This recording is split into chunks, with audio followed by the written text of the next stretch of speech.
Let's talk about car dollies for a minute. We bought this to try to make our lives easier. I've read multiple accounts where people buy a full-size trailer to tow their car, and it just really greatly affects their gas mileage. We've used car dollies in the past with good luck. They come in a couple different styles.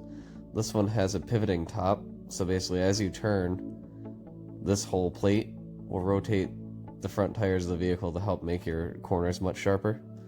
And they do make them in a couple different sizes. This one was an 80-inch. This is, I think it's BH80 is the model. They make it in the 77-inch. We researched online to find out what works best for our car, which is a Chrysler Pacifica. It fit right onto the dolly with a couple inches of spare. This is us about ready to go on our first trip. Unfortunately, about 5 miles into the trip, we noticed that it was touching the side of the van, right on the rocker panel. Anytime you took a sharp corner, I noticed that I could see that the car was jostling. We got out to take a look, and it did this to both sides of her van, which I guess we should have done some more measurements and tried before we left. What we did instead was backed her van off and took my work van, which is about 3 inches more narrow, hooked it up, got it all set, and started heading on our way. As we're looking at things, we noticed that the actual bolts that go onto the fender wells on the dolly, they stick out about 2-3 inches farther than the actual plate that the car rides onto.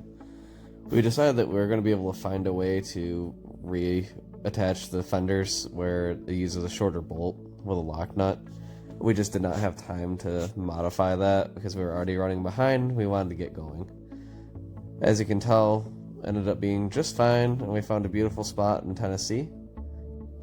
So is it worth the $1,000 to get a car dolly? Yes. We found that we got mileage of about 9.5 miles per gallon over the course of 1,900 miles. On different forums, I found that other people are saying they only get about 6.5 to 7 miles per gallon when towing a full trailer, often with a car smaller than our 7-passenger van. A couple things to note about dollies.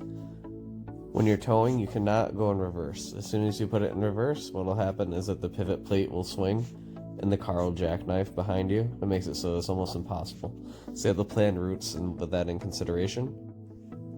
Also, some states require that you have brakes and lights. Not all though, so you need to check ahead of time to make sure you're within compliance. Thank you for watching. That's our take on car dollies. Like and subscribe. Thanks.